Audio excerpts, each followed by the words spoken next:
ሪል ስቴት መግዛት ፈልጋችሁ ጠቅላላ ክፍያው 10 ሚሊዮን ነው ከተባላችሁ በኋላ ምናልባት ግንባታው ሊጠናቀቅ አካባቢ ሲደርስ አሸዋ ጨመረ፣ ሲሚንቶ ጨመረ እየተባላችሁ 3 ሚሊዮን ጨምሩ ብትባሉ ወይም ክፈሉ ብትባሉ ምን ታደርጋላችሁ? ሰላም ኪያ እባላለሁ፣ የሪል ስቴት አማካሪ። ዛሬ ብዙ ቤት ገዢዎችን እያስለቀሰ ስላለው የፕራይስ እስካሌሽን ጉዳይ ወይም ውል ከተገባ በኋላ ተጨማሪ ተደርጎ የሚመጡ የዋጋ ጭማሪዎችን እናውራለን።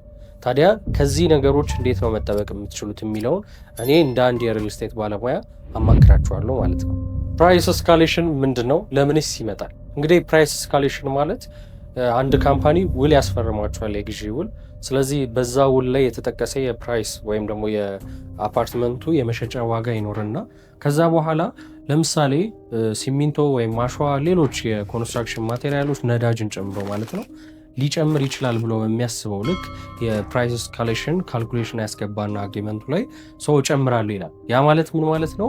የሚጨምረውን ጭማሪ ወይም ደግሞ እዛ የተባሉት ማቴሪያሎች ላይ የሚጨምረውን ጭማሪ እናንተ ላይ ያዞረዋል ማለት ነው። ገዢዎች ላይ ያንን ጭማሪ ቀጥታ ያዞረዋል። ይህ ጉዳይ የሚከሰተው በሁለት ዋና ዋና ነገሮች ነው። እንግዲህ የመጀመሪያው አንደኛው ሀገሪቱ ከፍተኛ የሆነ የኢኮኖሚ ኢንፍሌሽን ውስጥ ስትገባ ወይም ደግሞ የማቴሪያሎች ዋጋ በከፍተኛ ሁኔታ ሲጨምር በዋነኝነትና ደግሞ ሁለተኛው ግን ካምፓኒው በሚገባው ወይም ደግሞ አግሪመንቱ ላይ በሰፈረው ልክ ገንብቶ ለምሳሌ አሁን በ2 ዓመት አስረክባለሁ ካለ በዛ 2 ዓመት ባያስረክብና ከዛ በኋላ በሚመጣው ኢንፍሌሽን ምክንያት የሚፈጠረውን የዋጋ ጭማሪ ወይም ደግሞ ፕራይስ እስካሌሽን ቀጥታ ወደ ገዢዎች ያዞራል ማለት ነው። ዳት ሚንስ በሁለት ምክንያቶች እንደተባባል ነው። የመጀመሪያው ሀገሪቱ ላይ የሚኖሩ የዋጋ ኢንፍሌሽኖች፣ ሁለተኛው ደግሞ ካምፓኒው በራሱ ችግር የግንባታውን ጊዜ በማራዘሙ የሚፈጠር የፕራይስ እስካሌሽን ነው ማለት ነው። ታዲያ ከዚህ ኪሳራ ወይም ደግሞ ከዚህ ግዙፍ የሆነ ኪሳራ እንዴት ነው ማምለጥ የምትችሉት? አሁን 4 ነጥቦች ነግሯችኋለሁ። ይህን በደንብ አስተውላችሁ አዳም። የመጀመሪያው አግሪመንቱ ላይ ፊክስድ ፕራይስ የሚል መኖሩን አረጋግጡ። ይህ ማለት ምን ማለት ነው? አግሪመንቱን ስትፈርሙ መጀመሪያውኑ ለምሳሌ ይሄ ቅድም እንደነገርኳችሁ ፕራይስ እስካሌሽኑ ይመጣል አይመጣም የሚለውን ከመጨነቃችሁ በፊት አግሪመንቱ ፕራይስ እስካሌሽን አለው የሚል ከሆነ ወይም ደግሞ የኮንስትራክሽን ማቴሪያል ዋጋዎች ይጨምራል የሚል አይነት ሲጨምር እንጨምራለን የሚል አይነት ነገር ካለው ቀድሞውኑ አግሪመንቱን አለመፈረም። ለዚህ መፍትሄው ምንድነው የሚሆነው? ፊክስድ ፕራይስ ተብሎ በትክክል የተገለጸ ነገር መኖር አለበት። ያ ማለት ቅድም ያነሳናቸውን በዋነኝነት ያነሳናቸው ምክንያቶች የመጀመሪያው ምንድነው ብለናል? ሀገሪቱ ላይ የሚመጣው ኢንፍሌሽኖች ይኖራሉ ኦፍኮርስ። ስለዚህ ያኔ ሲመጣ እናንተ በዛ ፕራይስ እስካሌሽን ውስጥ እንዳትገቡ ያደርጋችኋል። ሁለተኛውና ዋነኛው ደግሞ እንዳልኳችሁ ካምፓኒው በሚገባው እና በሰዓቱ ግንባታውን ማስረከብ ሲያክተው የሚመጡትን ኢንፍሌሽኖች ወደ እናንተ እንዳያልፍ ይከላከልላቸዋል ማለት ነው። ስለዚህ በፍጹም ፕራይስ እስካሌሽን አለው የሚል ወይም ደግሞ ፊክስድ ፕራይስ አይደለም የሚል አግሪመንት ካለ በፍጹም መፈረም አይገባችሁም። ሁለተኛው ክፍያችሁን ከፕሮግረስ ጋር ወይም ደግሞ ከግንባታ ሂደት ጋር አያይዙ። ይህ ማለት ምን ማለት ነው? ካምፓኒው ለምሳሌ በ2 ዓመት አስረክባችኋለሁ ያለው ኮንስትራክሽን ወይም ደግሞ አፓርትመንት በዛ 2 ዓመት ባያጠናቅቅ ወይም ደግሞ በራሱ ግዴለሽነት 4 ዓመት 5 ዓመት ወይም እስከ 10 ዓመት የሚዘገዩ ስላሉ ማለት ነው እና እስከዛ ድረስ ቢቆይባችሁ እናንተ በዛ መሃል የሚፈጠሩትን ኢንፍሌሽኖች ተቀባይ ነው የምትሆኑት። ስለዚህ ምንድነው የሚሆነው? ከግንባታ ጋር የተያያዘ ክፍያ ማለት ምን ማለት ነው? ፕሮግረስ ቤዝድ ሲሆን ለምሳሌ ታይም ፍሬም ከሆነ በየ3 ወሩ ክፍያ አላችሁ ምናምን ትባላላችሁ። ያንን አግሪመንት ከፈረማችሁ ምንድነው የሚሆነው? ክፍያው ግንባታው ሄደም አልሄደም ባዶ መሬትም ሆነም አልሆነ ልክ ቀኑ በደረሰ ቁጥር ክፍያውን እንድትከፍሉ ትገደዳላችሁ። ነገር ግን ፕሮግረስ ቤዝድ ከሆነ ወይም ደግሞ ከግንባታ ሂደት ጋር የተያያዘ ከሆነ ግን ምንድነው የሚሆነው? እናንተ ለምሳሌ 3ኛ ፍሎር ላይ ሲደርስ፣ 6ኛ ፍሎር ላይ ሲደርስ፣ 10ኛ ላይ ሲደርስ ሲባል ነው የምትከፍሉት። ስለዚህ እናንተ የምትከፍሉት ክፍያ አንደኛ ከግንባታው ሂደት ጋር አብሮ ይሄድላችኋል ማለት ነው። አንደኛው ካምፓኒው በጊዜው እንዲያስረክባችሁ ያደርጋል።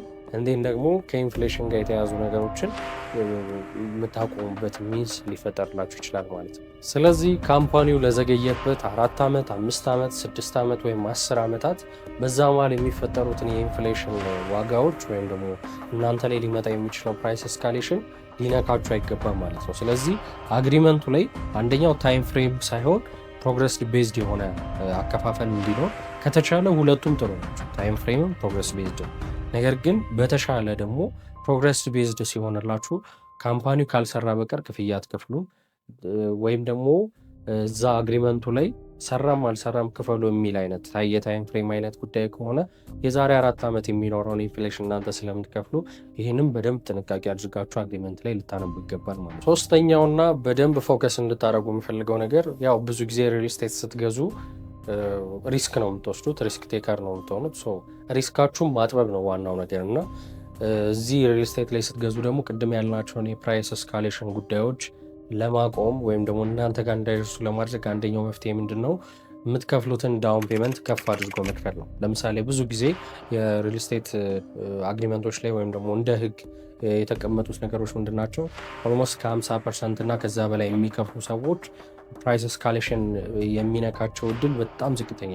ኦፍኮርስ የሚያስገቡ ሰዎች አሉ፣ ካምፓኒዎች አሉ አግሪመንት ላይ ማለት ነው 50 100 ተከፍሎ አይ ፕራይስ እስካሌሽን በኖረ ሰዓት ግን ትከፍላላችሁ የሚል አይነት ህግ ወይም ደግሞ ውል ሊያስቀምጡ ይችላሉ፣ አንቀጽ ሊያስቀምጡ ይችላሉ። ሰው ግን የአብዛኛው የትክክለኛ ሪል ስቴት ህጎች ወይም ደግሞ ውሎች ላይ የሚሰፍሩት አንቀጾች ግን ይህንን አይጠቅሱም። ያ ምንድነው የሚሆነው? ከ50% በላይ የሚከፍሉ ሰዎች ብዙውን ጊዜ ፕራይስ እስካሌሽን አይነካቸውም። ስለዚህ ይህኛውን አጋጣሚ መጠቀም ለእናንተ ቤስት እና ጥሩ የሆነ አማራጭ ነው የሚሆንላችሁ ማለት ነው። ሰው ዳውን ፔመንታችሁን ከፍ አድርጋችሁ 50-60% አድርጋችሁ መክፈል። ይሄኛው ግን ምንድነው እናንተ በደንብ ሲሪየስሊ አግሪመንት ላይ እንዲገባላችሁ አድርጋችሁ ነው መሆን ያለበት። ይህን ያህል እከፍላለሁ ቢካዝ ለእናንተም የመደራደሪያ ነጥብ ስለሚሆናችሁ ማለት ነው። ከዛ በኋላ ነገሮችን ማስተካከል ስለሚችል። አራተኛውና የመጨረሻው እዚህ ፖይንት ላይ ማነሳላችሁ ከሁለተኛው ጋር ይያያዛል። ያ ማለት ሪል ስቴቱ ግንባታን አስረክባለሁ አላስረክብም፣ በዚህ ሰዓት ላይ እንደዚህ ያደርግላችኋለሁ የሚለውን የጠቀሰበትን አንቀጽ ፎከስ ላይ እንድታነቡልኝ የሚፈልግበት ፓርት ነው የሚሆነው። ይህ ምንድን ነው?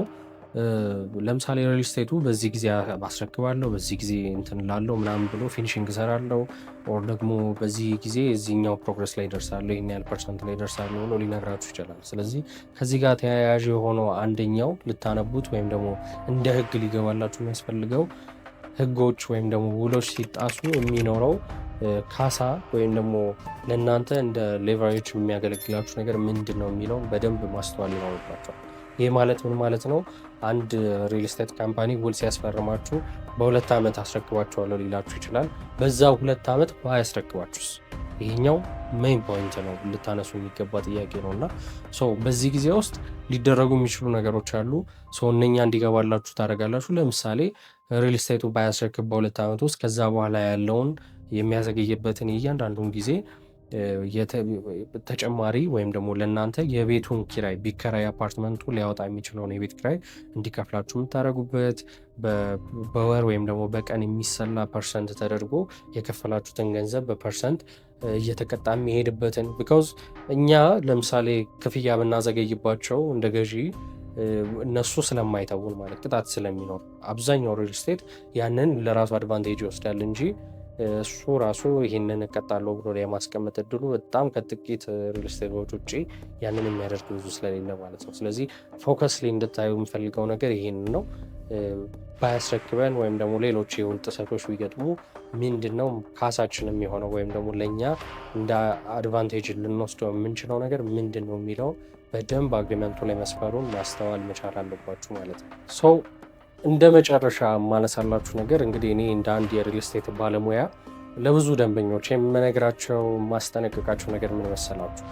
ሪል ስቴት ወይም ደግሞ አፓርትመንት ቤት ስትገዙ በህይወት ዘመን አንዴ ኢንቨስት ልታደርጉት የምትችሉት ነው፣ ለብዙዎቻችን ማለት ነው። ስለዚህ ያንን በምናደርግበት ሰዓት ሪስክ ስንወስድ ቅድም ብያለሁ፣ ሪስክ ቴከር መሆን ነው ሪል ስቴት መግዛት ብያቸዋለሁ። እና ሪስክ ስትወስዱ ግን ትክክለኛውንና በጣም በሰፊው እናንተን ሊጎዳ በማይችል መንገድ መሆን መቻል አለበት። ስለዚህ የትኛውንም አግሪመንት ፕራይስ እስካሌሽን ጋር የተያዙ ቅድም ያነሷቸውን በሙሉ በደንብ ተጠንቅቃችሁ አግሪመንታችሁን አንብባችሁ ልትወስኑ ይገባል።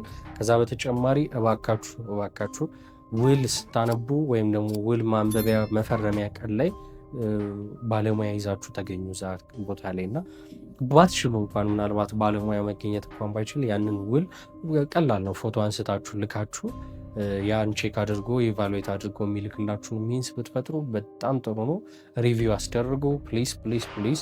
እሱን ልላችሁ ነው ፈልገው። እንግዲህ ያነሳናቸውን የፕራይስ ስካሌሽን ጉዳይ ግራ ካገባችሁ ወይም ደግሞ ሌሎች ሪል ስቴቶች ላይ መወሰን ፈልጋችሁ ውላችሁ ተነቦ ትክክል ነው አይደለም የሚለውን ሀሳብ ለመወያየት የምትፈልጉ ካላችሁ እዚህ ከስር ባስቀመጥኩላችሁ ስልክ በዋትሳፕ፣ በፌስቡክ፣ በቲክቶክ በየትኛውም አይነት አማራጮች ስለምገኝ ሰንድራይ ሆምስ ብላችሁ ሰርች አድርጋችሁ ልታገኙ ትችላላችሁ። ወይም ስልኬን ተጠቀሙ። በጣም ነው ማለት ነው።